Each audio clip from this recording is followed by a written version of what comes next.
All right, we are live. CLADcast episode 999. I don't even know what number it is. I have two of my best friends, Matt Harbison and Dustin Slaughter, with us today. Super awesome. These guys have been coaching with us.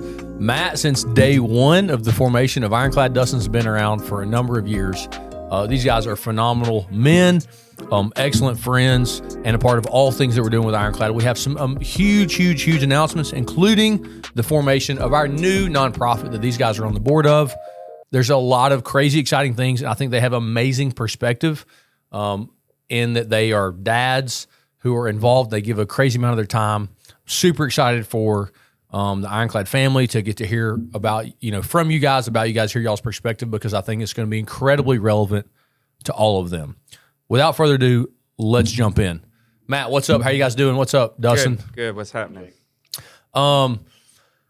Okay, so going all the way back to day one. Day one. All right. So I have been coaching a number of years. While I was coaching at a former club when I came back from college, you were running a youth program in Clay, like literally less than a mile away. That's right, just down the street. Yep. How did that work? What was going on there?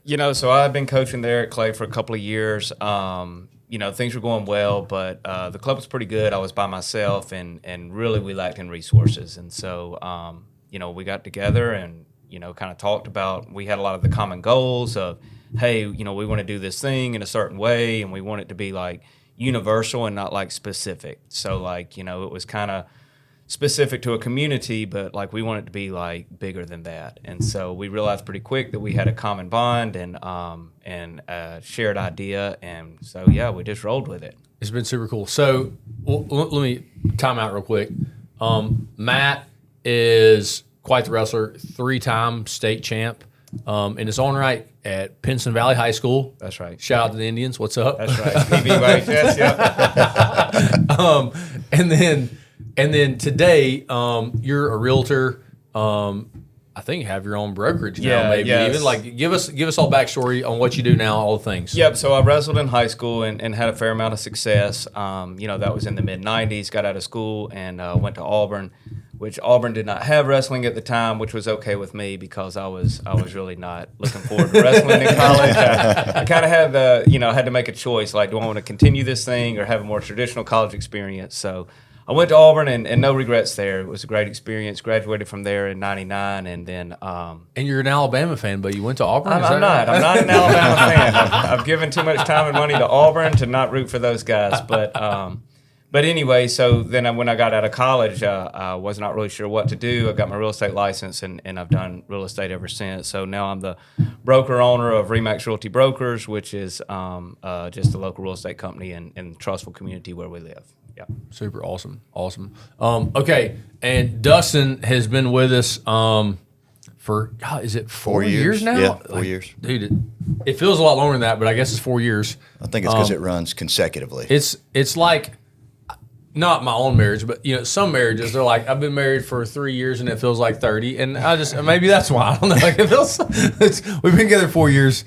Dustin, I remember we met Dustin in the Chelsea community, and I remember vividly that my brother had gone to the grand opening and I wasn't there, and he was like, there's this little kid named Titus. He's like, you're never going to guess his last name. He's like, Titus Slaughter.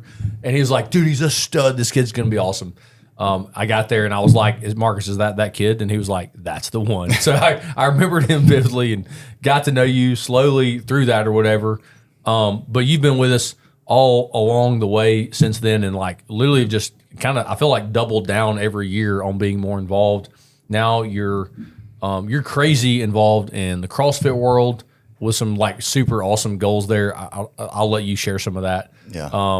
On a really incredible construction company. Give us backstory. Tell us a little bit more about you. Yeah, I mean, so I'm not like Coach Matt. I'm not a state championship wrestler, but my son, he come home from school one day and he's like, hey, I want to wrestle. And I was like, that's great. Let's do it. Because really after high school, I just kind of was searching for something to do. I was in the workforce. I went to college. That didn't work out. So kind of earned my way through. And I got into just amateur MMA and loved it. And I was like, this is a great outlet for me, just from my background. And I never really pushed it on my kid. And he's always been active in every sport. And I was like, hey, dude, this will make you better at everything, even if we just go out there and work out. So it's been, that's really what got me into it. And then he went out there, and I watched him get beat down and cry a lot, and that was okay. But really for me, it was, once I graduated high school, I went to college for, computer engineering, realized that I am not that guy. And I went into construction, and I really started as a lumber toter. And I've been in it for, 24 years now. And I've owned 2 businesses. One failed miserably during the recession. I didn't really have a mindset to be successful anyway. And worked for a great company. And I went out on my own maybe 4 years ago. And it's been great. And it's given me the opportunity to do what we're doing now and to commit that time to the club and to all the kids and my kids. So, it's been great. So tell us more about the name of your company, because I think it's not a coincidence. It's really awesome, and we agree really unequivocally about a whole bunch of things as far as the core beliefs in that. Tell us about the name of the construction company and why. Yeah, the name is just Narrow Path Builders, and I remember. So my business partner, we grew up together, really from 18 and on, and through the bad and good stuff, and we were building our first spec house. We had full-time jobs, and we kind of committed to doing this, and I think we were laying hardwood that night, and kind of talking it up, big dreams, and we're like, hey, we're going to do this. We need a name, and it was our mindset at that time was, hey, there's only one way to do it, and that path is extremely narrow, and you can go spiritual with it, and I think it's Matthew, I think it's chapter 7, verse 13 and 14, narrow is the way. And that's in what you do, also spiritually. So over the past month, I've been revisiting that a lot with some big things that's going on in the company. Yeah. And, it's just something that I believe in. And that's kind of what I teach my kids is there's only a small window to do something the right way. That's and right. It's real easy to fall out of that. I think, and we've talked about this all of us, and we get plenty of windshield time traveling the country to these here events. And it's really cool. But I guess I wanted to ask the questions because I want the audience to know that you guys have like full-time, bona fide, like really successful careers, and you really like also have a full-time job that you volunteer at as far as Ironclad Wrestling.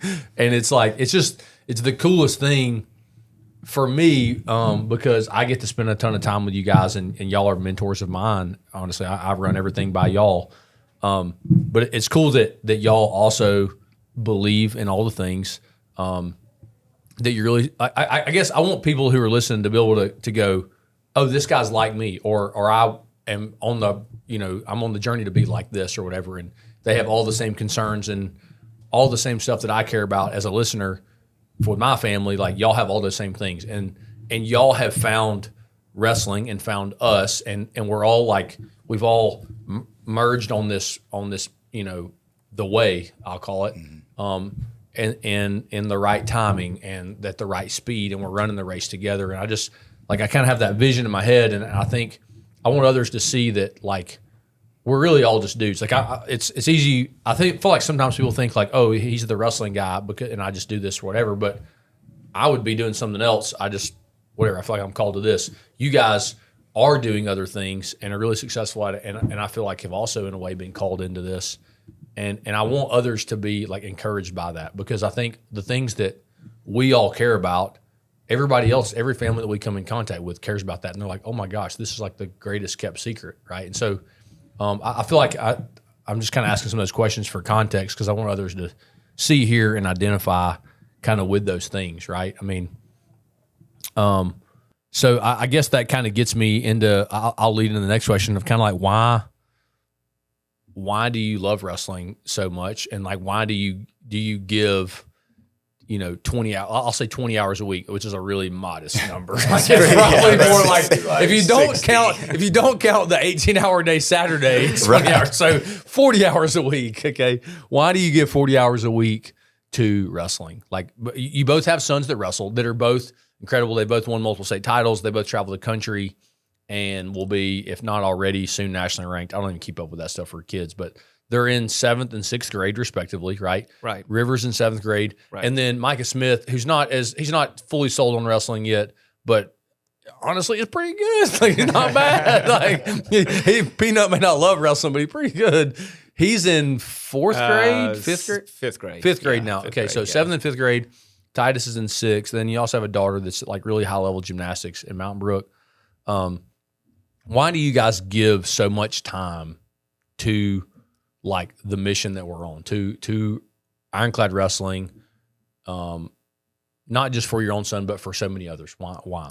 Well, it's people tend to spend their time on what's important to them. And this is extremely important to us because, like we've talked about, we're doing more here than just, trying to develop great wrestlers. That's kind of a byproduct. The great wrestlers are kind of a byproduct of everything else that we're working on. And Dustin and I have been very blessed and fortunate to be successful in business. And we're fortunate enough to where, we've got people that we can lean on and like we can spend time away from our businesses doing these things.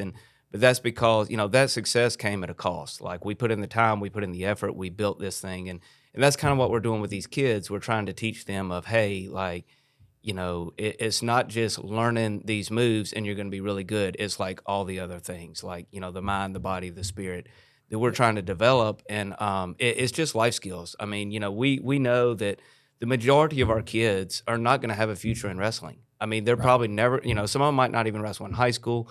Hopefully they will, but maybe they don't.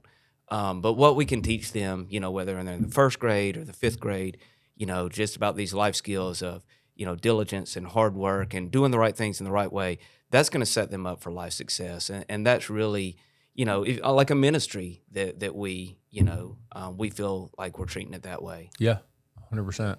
I echo what Matt says. I mean, it's really not about the wrestling.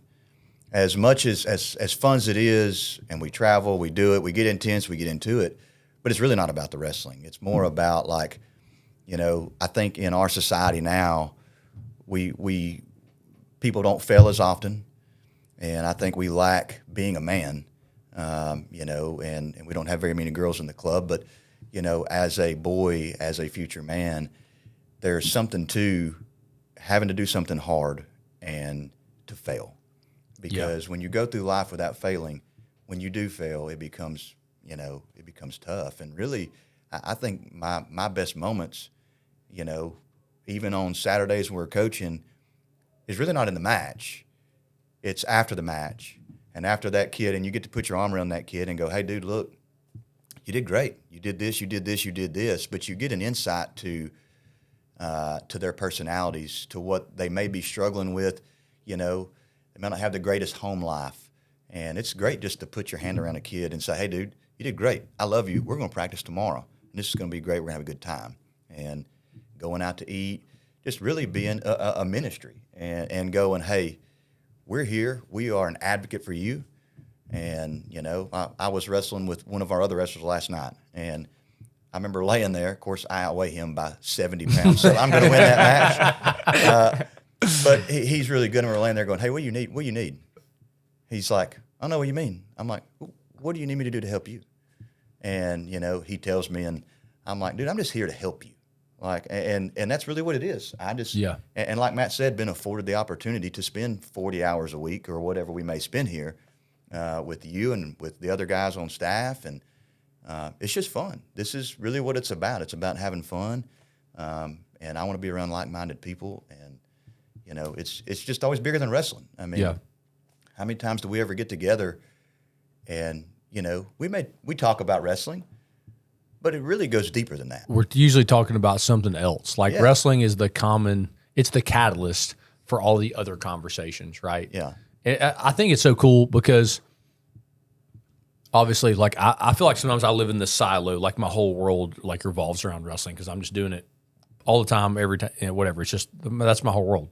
And so, but it's so awesome because we get together on a Saturday and like you see some kid who can't walk and chew gum and he wins a match and this kid's just like, yes, and like, dude, it like lights up your whole day. Like we go afterwards, you're worthless. We wind up at a Mexican restaurant inevitably on a Saturday and we're having a margarita and we're just like, dude, how about it when little Johnny won today? Like, it's like it's so life-giving, like it's, it reminds me of, talk about service, how helping others like helps you, or whatever. Like it's just so, it really is so life-giving. Like I freaking love it. People are like, why do you like expose, like why do you put yourself in these situations? Why do you drive to the armpit of Alabama? Like you get up at 5 a.m., you leave at 6 and you spend 14 hours in a gym. And I'm like, it's awesome. Like it's great. Like it's great. It's like a deer hunter freezing to death in the woods, and like I love it. Like you just can't really explain it. It's just fun because I feel like we have those moments, and there's like in my head, there's just like a Rolodex of images of like 1,000 high fives over some kid that like no one else in the gym even recognizes this kid or cares about him. This kid doesn't belong or fit in anywhere. And then he's the champion of the world that day, right? Or maybe he's a superstar, like an athlete, but he's never been pushed, and he has a vulnerable moment against some kid, but he pulls through and wins, and like the confidence that comes from that, like it really is. It is the ministry. It becomes this, like you're exposed to the fire, and it's uncomfortable, but like from that stressor, like there's so much growth that happens, right? Like physical, mental, emotional, social, like maturity that happens.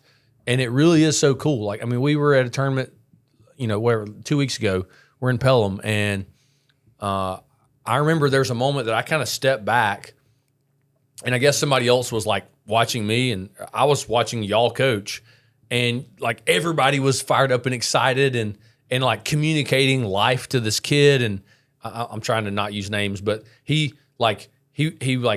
lost the match even, right? In like this epic war, and he got done and he came over and everybody was just like high-fiving. It was awesome. Arm around him, talking about him. And he was kind of sad that he lost, and everybody was building him up. And I kind of had this, like, I'm on the front porch looking through the window into like Christmas happening on, like I was just watching this moment, and I was just like, oh my gosh.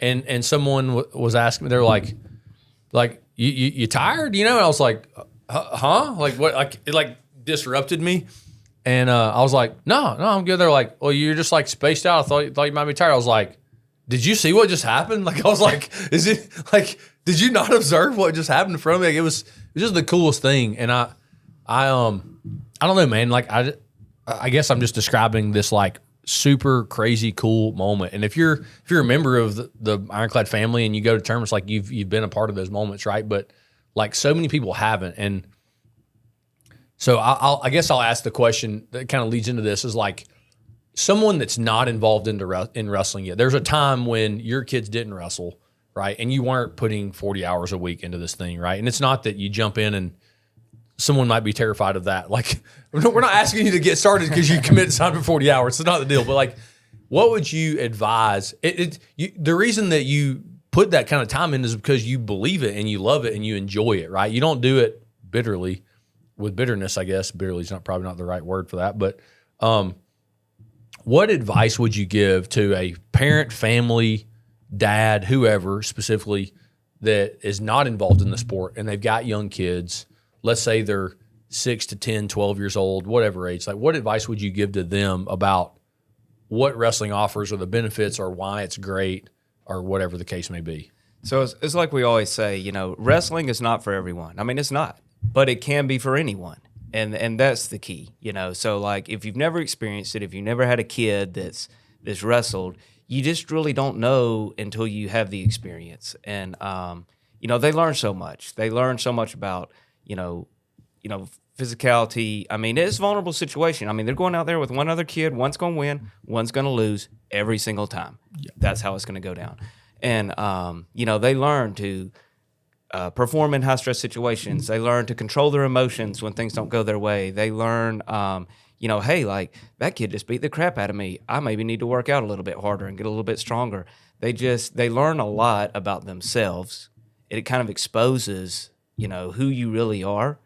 And then we try to guide them and teach them of, hey, this is how you can be a better person, a better wrestler, and those are just invaluable lessons that I truly believe you cannot get from any other sport. Yeah. I think the same. It's like there's a reason that we as society love sports, specifically youth sports, right? Sure, Like right. there's a reason that we love them because we learn certain lessons. But like, man, whatever benefit that you think you get from football or baseball, basketball, soccer, whatever, like wrestling is that thing exponential. Like it's like on steroids. Like it's just crazy. And that the stress of that, it runs a lot of people off, right? But other people, like if you stick around, like you learn. Like you have to. It's like you can't go to the gym and move this heavy weight every day and not grow, right? Like it's kind of painful, it's stressful, but you're going to elicit growth from that stressor. And that stressor, again, it runs a lot of people off. But if you stick around, it grows the athlete, and I would say it even grows the parents. Like the parent, the parental maturity and the communication and the high stress situation where you have to deal with conflict and certain behaviors or flaws in your son, daughter, whatever else, like it exposes those things and you have to address them in a safe environment, as opposed to when they're 17 and they screw that up and there's consequences, right? Yeah. Dustin, same question to you. What advice would you give somebody not involved? So, like, as the most non-wrestling guy in this room right now, behind the camera over there, I think that it's, like Matt said, it can be for everyone. But I think there's something beneficial, and I can only speak from my experience. When we got involved, and not a humble brag, my kid's always been good at everything. Like he just shows up, whether it's baseball, football, basketball. He's just good, and he don't get it from me, he must get it from his mama. So he kind of got on this when he wanted to come do it. Like even in first practice, like he just thinks he's going to go out there and be the guy. Yeah, he's like, there's a full expectation. Like, I guess I'm going to play shortstop and bat first. Like, so he goes out there, and like our ride home was, like it was tough. Like I can tell that he was down. He's a kid. He communicates better now, but like, how old was he when he started? He was 8. 8. Yeah, okay. He was 8. God, so crazy to think. Like, I remember that little sucker though. Yeah, I mean, but it was as. We were using it as a tool because we love football. I've coached football, like, when we started flag and then went to tackle. And won state, by the way. Got to see the state championship game. What's up? I mean, state champs. We've won state quite a few times. So, but like, for me, it was a building tool. So I believe that wrestling makes everything better. For one, you mentally get better because there's no higher stress.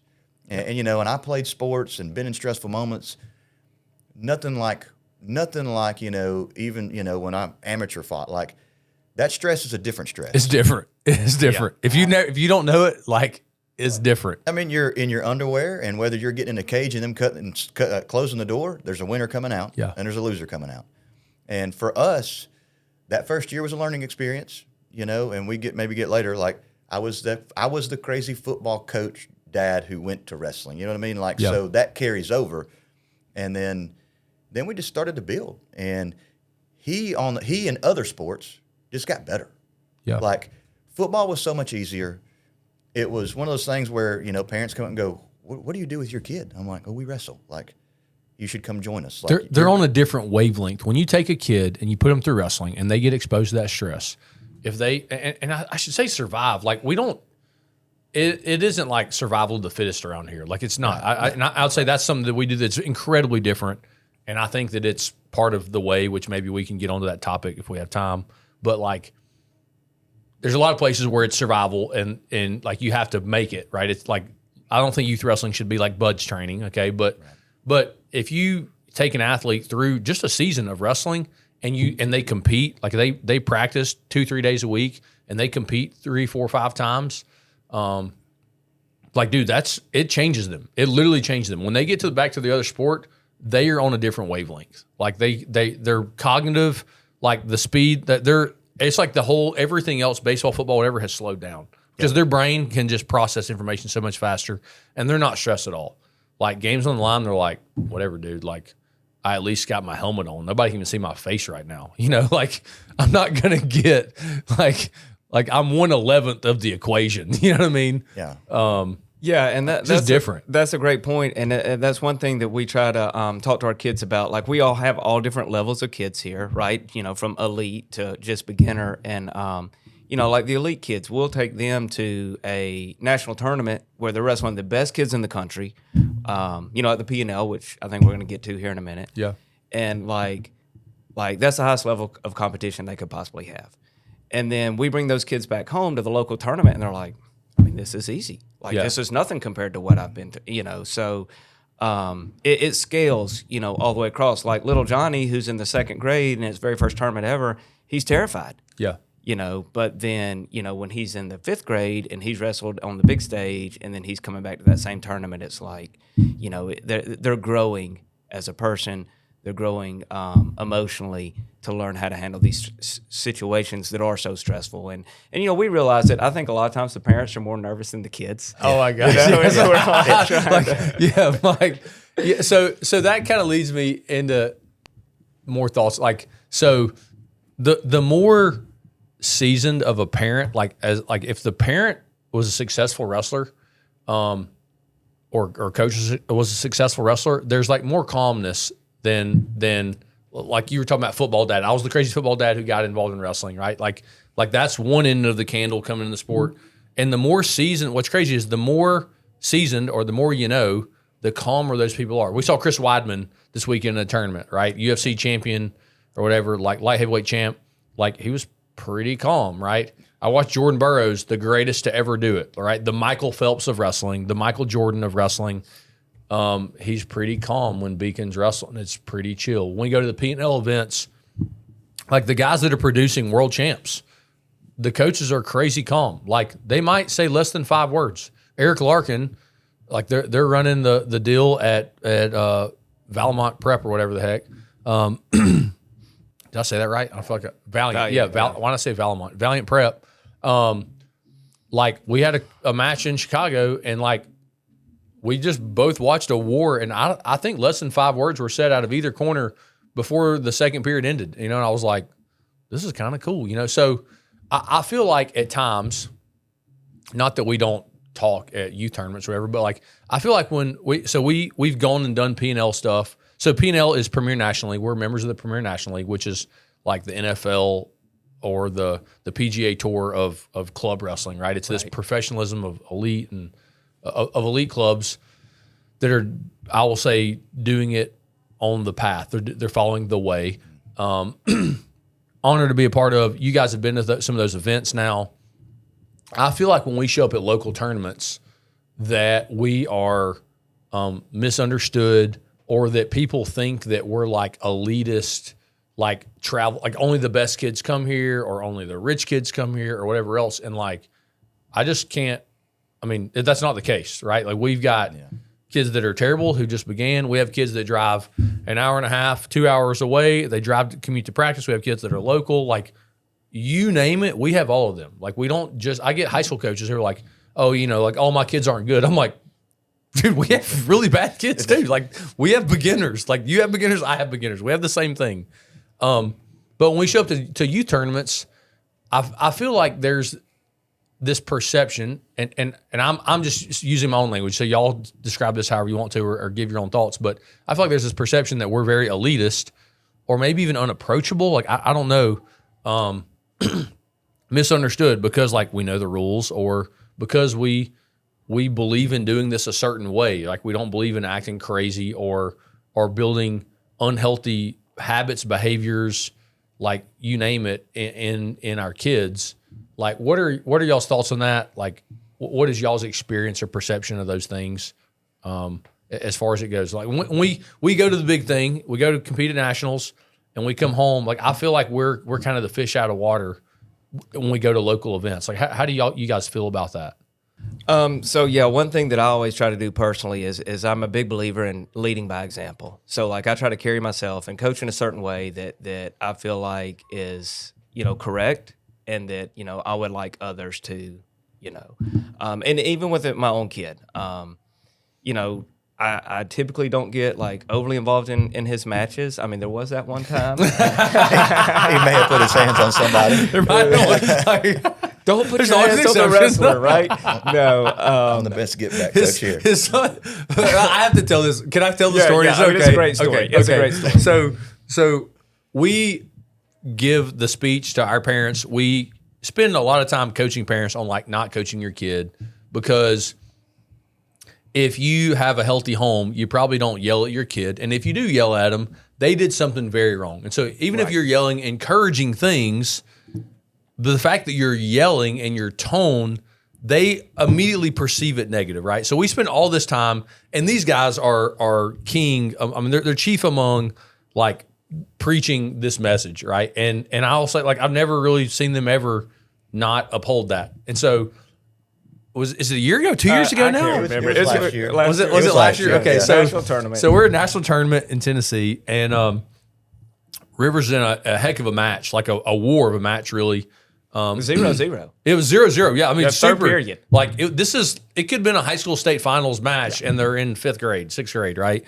And they go out of bounds in a heck of a scramble, like and we had to literally like jump back, and Rivers kind of like falls between his legs, and as he stands up, Matt's like kind of helping him to his feet. And he and just being excited because it was a really exciting match, he like shoved him. Well, it was 0-0, and he lets him go with 12 seconds. Yeah, there's 12 seconds left. The kid gets awarded an escape, and so I'm like, so we're losing 0-1, and I'm like, and everybody's fiddling with his standing hair. there, He's getting up. what's going on here? Like the kid didn't know he escaped. Rivers didn't know that the escape was awarded. I saw the one go up, so I just like shoved him in there. I'm like, he's like, you gotta go. And get your he takedown. shoved him, and we all like our eyes got huge. We looked at each other. We're like, what was that? He was like, I'm so sorry. Like he immediately realized, like, he's like, I just got really excited. Like, I don't know. Like it was, oh my God, it's hilarious because if you know Matt, he's the mildest mannered person ever.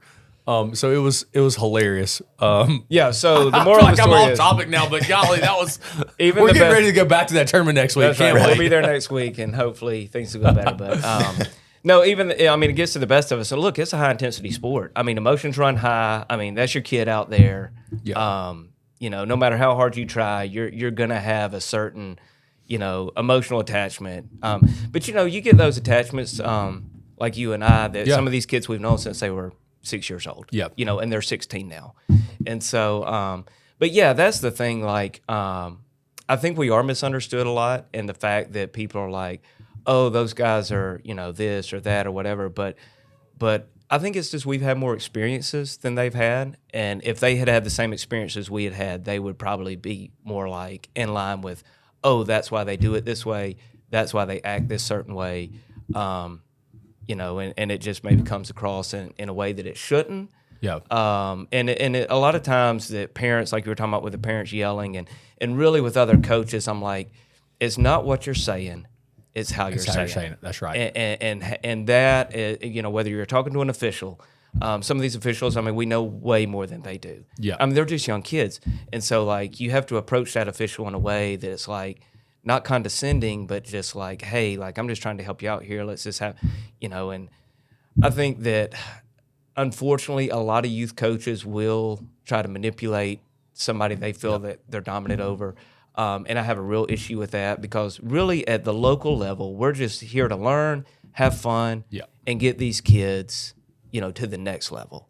And then, when we go to a national tournament, maybe we coach a little differently or maybe we act a little bit differently. But it drives me bananas. I feel like, A, a lot of these officials, like, we coached. Right? Like some of them, a lot of them we coached for 5, 7, 10 years. B, a lot of those officials come to us and ask questions. Like they're like, hey, I had a questionable call a minute ago and I called it this way and I saw, like, this is what I saw. Like, how should I have done that? Like they come to us off camera, right? And off stage and ask us those questions. And so if we go to the thing and ask, a lot of times they change the rule like we don't go question. Or I mean, yeah, I can say this about all of us. We don't go question the thing if like it's debatable. Really, like if I go out, talk to the official at the table, it's because there was something that was definitely wrong. Like I don't feel like I go to the table about something that's a gray area. It's very like, oh, this was very black, and like you called it white, and so let's talk about it, right? So I feel like sometimes the referees change the calls in our favor, but there's a lot of times that we go to the table and like fix the score that's unfavorable to us. Like I mean, I don't know how many times that's happened. Yeah. We did it at Super 32 in the freaking quarterfinals or whatever, and the referee, like, it sent the match to overtime, and I was like, I swear to God, if we lose here, I'm gonna, but the ref like came to me later, and he was like, I really like appreciate and respect that you did that. He was like, this is a tournament where like a win is literally worth money, Right? You know, I he's mean, like, it matters. We just had the score wrong, and you fixed it after they were like raising our hand, and I was like, we're supposed to go, you know. Well, and that I think the kids pick up on that, and the parents, and that speaks to your integrity. You know, like integrity is doing the right thing no matter what. Yeah. You know, no matter who's looking, and that's something we want to instill in our kids. And there again, it goes back to us is by leading by example. You know, if you know the score's wrong, if you know, if the call, I'm like you, like if the call's questionable and the guy calls it this way, I would have called it another way, and whatever. Yep. You know, but I mean, if it's blatantly wrong, you try to work it out, and if the score's wrong, you just get it correct. I mean, that's the right thing to do. 100%. Yeah, I mean, I think we're super misunderstood, and I think there's, I think because we are maybe one of the two clubs in the state that go, nationally with some guys, and I think that there's just this elitist stigma, and it's really unfair. Yeah. And when you come to these tournaments, I think it's just, guys, it's 6-year-olds, it's 5-year-olds. Like I mean, we sat there this weekend. And, I watched coaches. They're 5. That kid doesn't. Look, bro, like that I can't even keep a straight face as you're talking about it. Like, that kid's not far from removed from learning how to wipe his own butt. You know what I mean? 100%. Like this kid's fresh off the tit. Okay, there's like that kid. Honestly, like there may be a couple that may be upset about a loss in a day or so, but like. I've watched 10, 11, 12-year-olds like lose big matches nationally, upset, learn from it, and then like, hey, are we going to go and get some food because – and then on the ride home, it's like it's not even talked about. It's not even talked about. No, dude. And I think that like it just – they're like that. I don't care if they're 15, 16. Like they cut weight. They give up their spring break. They've been training all spring. We go to nationals. They don't like – get to have the results that they wanted, right? And they're very upset about it for like an hour. And then like the tournament's over with and we go eat dinner and they're back to being kids. And on the van ride home, 12 hours, dude, they're like on top of the world. They're on top of the world. They're just being kids. And it's the greatest thing ever. Like we go to California and we get to the P&L and took some pretty good butt whippings. You know what I mean? Took a few. And like grip some weights, grip some weights, but like, we go eat and then it's like, hey, we're going to the beach. And then it's like, let's get hot chocolate and ride Ferris wheels. You know what I mean? Like it's unbelievable. It's so like there's different levels. And it's like at this local youth level, we should be more about going, hey, just like we talked about earlier, we want to bring people in, not scare people away. Because frankly, the way some people act, it's like, hey, I don't want to be any part of what's going on over there.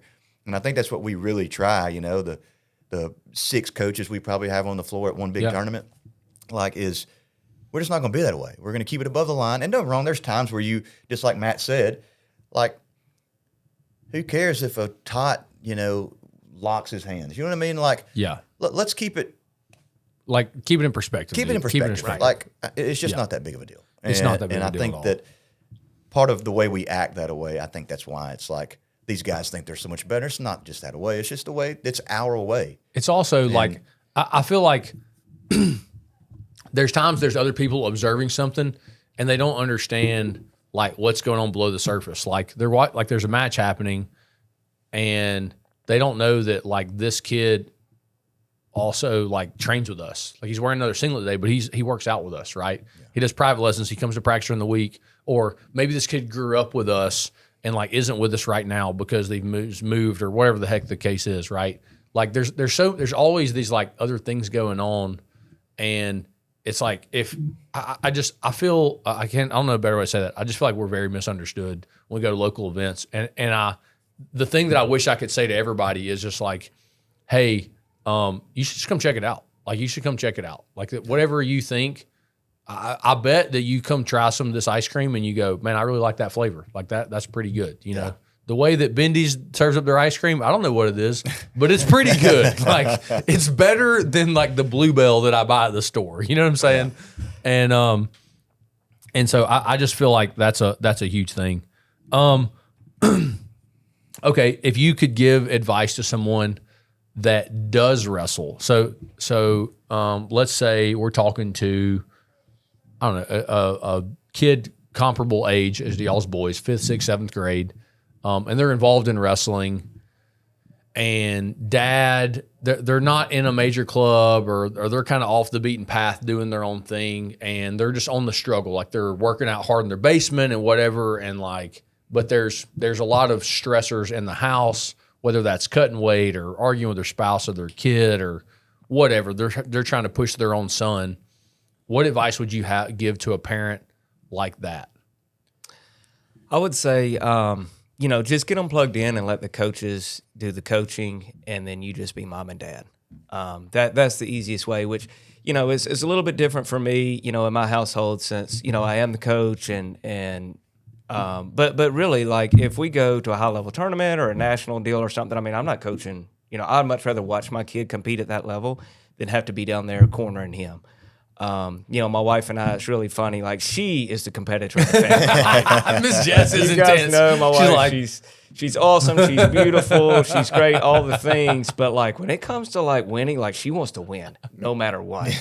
And, oh my God, so funny. She's so like little and petite and cute and like she's precious. She's so sweet, but she is fiercely competitive. Yeah, like, she's fiercely. Yeah. So we'll be riding home, or like, a big tournament like where maybe Rivers did take some loss. Like maybe he got smashed by a kid, and I'm like, man, that kid was like, that was awesome. And she's like, what are you talking about? And I'm like it's good to see, that level of competition. Like I can appreciate that, but no, not mom. She's like, she wants to win every match no matter what. But so sometimes there's a little bit of an argument there about that. But no, at the end of the day, like to answer your question, get your kid plugged into the club and then let us do the work, and then you just be mom and dad. Let us kind of. That's going to be a better relationship for your marriage if because sometimes there is tension between dad's always yelling at the kid, mom's like you're being too hard on him. The nutrition thing of it, like just let us do that. That's kind of what our job is. Yep. And you maintain the relationship with the kid as mom and dad, and that's really important. Yeah, I think it's super important to not be to not be on top of them. Yep, I think right. that it's you just gotta. I mean, it's like so cliche. You gotta let them fly or go away or whatever the case may be. But you need to let that kid get out there and learn, win, fail on their own. Let them figure it out. Let them just figure go. it out. We say this because we have 99% boys in the club. Yeah. We talk about that a lot. Like just go let them be boys. Like let them rough and figure it out. That kid cross-faced him or shoved his nose down or wrestled and slammed him after the whistle. Like let them just stand up and figure it out. Let them figure it out. They're gonna sort it out. Like it's totally cool. If it gets out of hand, like a coach will stop it. But that's right. Just let them sort it out. And they're learning interpersonal skills. Like you're going to learn to deal with difficult people. This guy slams you and you don't like it. Like, okay, deal with it. Sort it out. You know what I mean? And I think that, like Matt said, getting plugged in, it's not getting plugged in is huge, but it's not always meant just the wrestling part. Like we would be here because my son has developed relationships that will probably be with him for a very long time. Yeah. And we're around people that are like-minded. And, we encourage if you want to call them our leaders in the room. Yeah. Because that's really what we're building is leaders. Right. And when you come in, you're ground zero and you've got this, this picture, if you're a 10 or 11, 12-year-old and you're someone in the wrestling scene and you make a switch, you got this outside view of what you think we do. And it's like, dude, all we want to be is leaders. And we encourage our leaders in the room, hey, we got some new guys in here. There is something to being able to go to somebody you do not know and introduce yourself Yeah. and be able to talk to them and carry on conversation. Like, it is a lost art of just communication, of being going, hi. Hey, what's up? My name's so-and-so. my name What's is up, man? Johnny. Where are you from? And being able to do that, and then of course as we travel, like, our travel group that we have, I mean, we have a great time. They're thick as thieves, dude. They're tight. They are. Yeah, They're tight. And, they're boys, and they talk about boy stuff, but like, You go to a tournament, stay in a hotel, all the parents are hanging out, and they're like in the pool, and they were exhausted from wrestling all day, but now they're in the pool and they're doing all things like this. Whether it's a tough match or they're cornered and they're there, they're committed to their partner's success, and that's the community. That's the hey, get plugged in. Wrestling's great. It's going to be coached.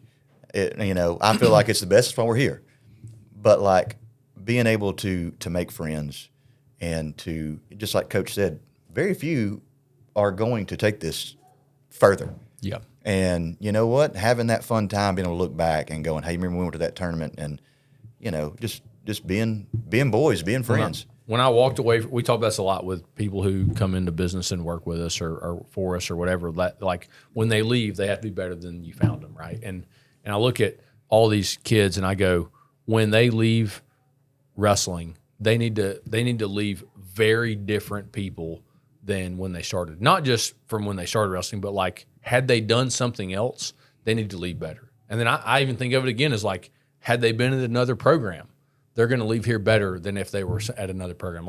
I just think that idea, like, can it be done better? Like, is there a better way to do it, right? Is there a better way to set these kids up for success? Because we have kids that don't go wrestle in college. That we've got kids playing Division I football. We've got kids that graduated from West Point. Like, we've got kids that are on full ride, academic scholarships at colleges all over the country. Like, we've got guys who didn't go to college and they're crushing it in sales or business or whatever. Like, they all leave, and I feel confident saying that they're different than their peers. They have a different skill set they've developed, and so we're really committed to, like, it's not just that wrestling is this magic pill. Wrestling does give a ton of things, but I think that the way is narrow, and helping them to leave wrestling with healthy habits, not unhealthy habits, right? Because it's really easy to develop all those things, especially as you start to chase this rabbit of success. Like, the way is narrow, and so we've really committed to, like, developing more leaders, that we're trying to really double and triple, quadruple down on training for other coaches, other leaders, so that we can put out, like, because we don't live in the homeland of wrestling, right? Like, how can we find other quality humans and have an outreach where we find who are the men that are men's men that are leaders in their community? How can we teach them wrestling so that they can communicate and show the way and that example elsewhere, right? How can we spread wrestling programs or transplant wrestling programs or wrestling leaders like everywhere? And so we're trying to do that locally in our, in Central Alabama and the state, but we're also trying to do that nationally, right? And so that's kind of led to the formation of a new nonprofit. We've just started a leg of what we do called Ironclad Youth Inc. That you guys are board members of, and we kind of have this, like, massive mission and just training, reaching, developing leaders and this dying sect of society. Like, there's literally this dying breed of I think, like, men's men and leaders who understand what it's like to be a man, to be tough, because we just have in the modern era, like, they don't, so many of our kids are just so, I hate to use the word privileged, but they're privileged. Like, they have it so well off. They're not really exposed to hard things. They don't have to fail. They don't have to struggle. So we have to have quality leaders who can expose them to these failures, help them fail safely, and develop who are going to be the leaders in society moving forward. I just think it's such a massive thing. And so you guys have come alongside. I feel like we've talked a ton about this already, but y'all come alongside us and forming this nonprofit. We're working on, fundraising for that thing and all the things. Like, talk to me a little bit about why you guys are a part of the mission and like what we kind of want to do forward. Y'all been in meetings and we've talked about, kind of maybe the vision and stuff that we want to do. Why are you guys a part of that? And what do you like believe or want to see in the future? So I think that the development of leaders is that's kind of the developing these kids to where when they grow up to be adults, they're successful leaders in their profession, or they're the leader of their household, as a husband, as a father, and again, we do have some girls, but mostly it's the men. And I had a prime example. Is like I had a situation at work today where there was like hundreds of thousands of dollars, involved with this deal, and it wasn't going the way it was supposed to go. And then the person on the other side, I was like, let's just get together and talk about this. And the person would not call or respond because they were scared. It was a big deal, and it wasn't going the way it was supposed to go. And there's just so many people in the world today that aren't able to face conflict. We talk about conflict resolution, is a big thing. And life's full of conflict. You're going to have conflict with your spouse. You're going to have conflict with your kids.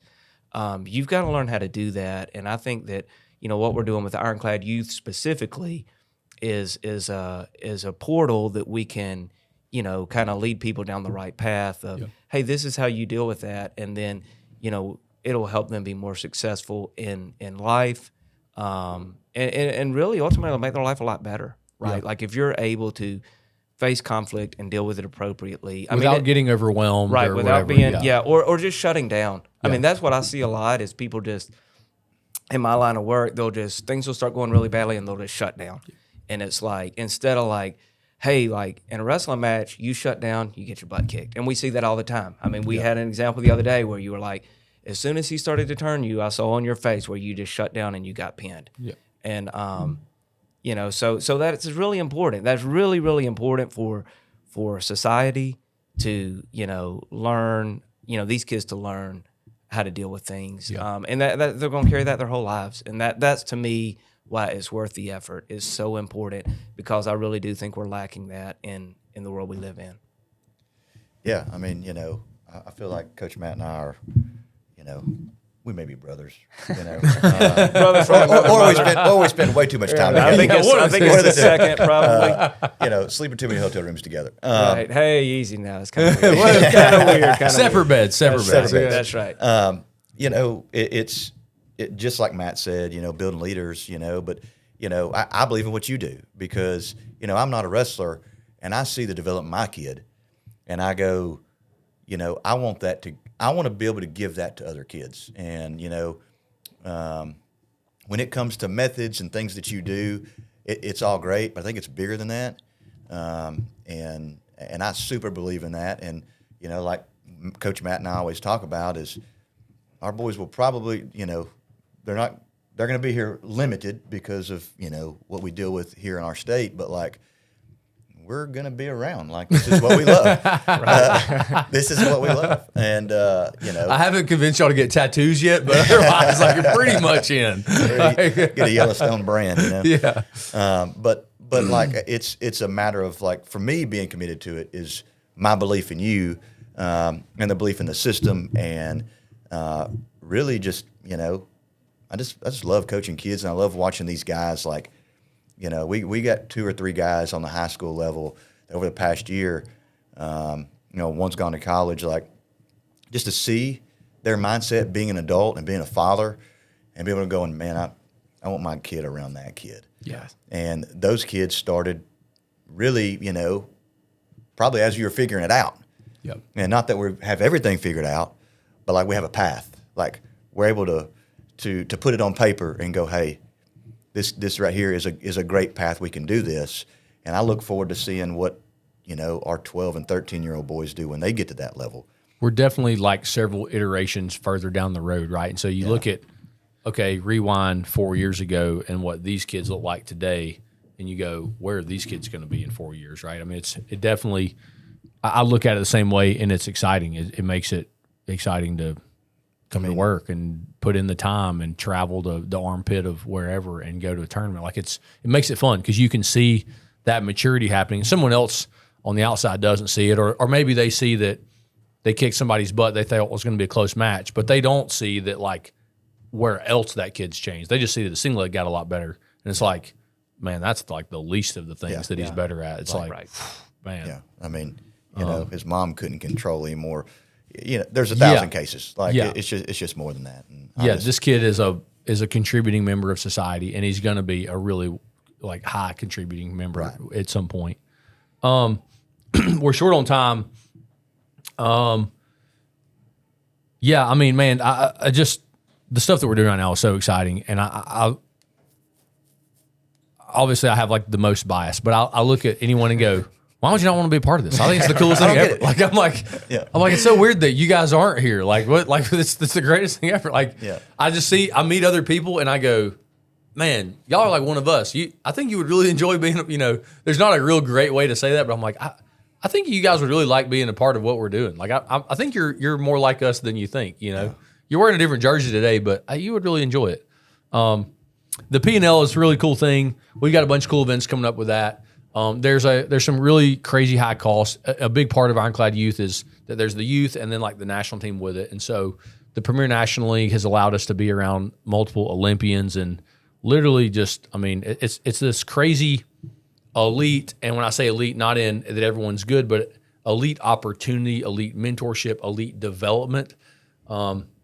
We're getting ready to host, had a phone call today that we're going to host a P&L event here in October. How about that? So I'm working on those things. And then 2025, we're actually going to host P&L Nationals in the spring in April. So that's the dates and all that are not finalized, but I feel comfortable saying it because it's going to happen. Can you put that in the calendar? I can. It's actually written. I wrote it on the calendar above our heads right now, but we will sure those things up as soon as I get a hard commitment or agreement from the venues that we want to use. We'll put that up official. Traveling, making those opportunities available, and then the outreach obviously has some really high costs. I just kind of want to make a plug that we've just began this thing. You guys have obviously committed thousands of hours and dollars and all those things to our program, what we're doing. And I have people all the time who ask, hey, how can we support what you're doing or whatever else? We've really made that a possibility now through Ironclad Youth, Inc., and it's the end of the year, and so I feel like I just want to add this in. But if there's somebody, you're a business owner, you're whatever, just a person that's done well, and you believe in what we're doing, and you believe what we believe, and want to support that. It is the end of the year, and it's a time of giving for a lot of people. And so if you want to do that, we have a ton of needs, things that we have our eye on that we've already identified that this would be an excellent use of funds.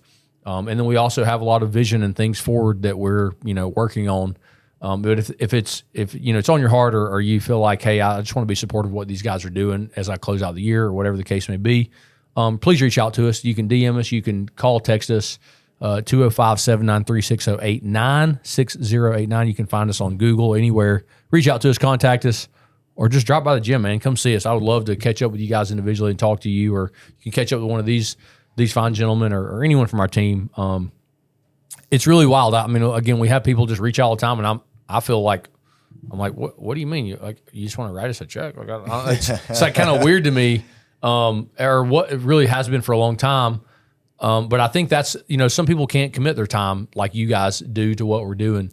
MJ puts a crazy amount of time into our media and all the stuff that we're doing. Like, some people can't give their time, but they've done really well, and they want to give in other ways. And so it's, I don't know. I feel like it's exciting in a way to make that a possibility, because I think there are people who want to do that. Right. And so anyways, if that's something you want to do, please come along us.